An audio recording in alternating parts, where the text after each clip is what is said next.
Start lesson 1.text. Welcome to my NVDA training series. In this first lesson, I want to explain what NVDA is, who it's for, and a few basic ideas that will help everything else make sense. Hey, it's Norman, the blind guy with a vision. Think computers aren't for you? Stick around, and I'll show you how NVDA lets you connect with the digital world, unlock your computer's potential, and do anything you set your mind to. Let's get started. NVDA is something called a screen reader.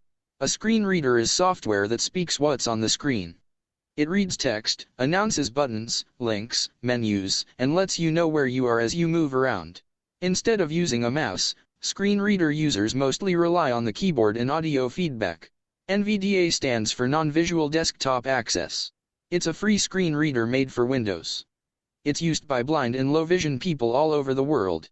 Some people also use NVDA because of eye strain, reading difficulties, or because they prefer working with the keyboard instead of a mouse. NVDA can help you read web pages, emails, documents, and use many everyday programs. It lets you navigate windows, fill out forms, and work more independently. But it's also important to be honest about what NVDA cannot do. If a website or program is not built accessibly, NVDA can't magically fix it. In those cases, it may give limited or confusing information. Before we go any further, there are two important ideas you should understand early on: focus and cursor. Focus is where your keyboard is currently active. Wherever the focus is, that's what NVDA will talk about when you type or move. The cursor is how NVDA reads and explores information. Sometimes NVDA moves the cursor along with the focus, and other times it lets you read without changing anything on the screen. Don't worry if that feels a little confusing right now. We'll practice this together in later lessons.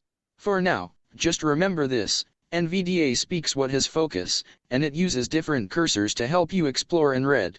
In the next lesson, we'll walk through installing NVDA and getting it running for the first time. Be sure to hit the subscribe button so you can keep learning how to stay connected to the digital world. Accessibility starts with knowledge, and you're in the right place.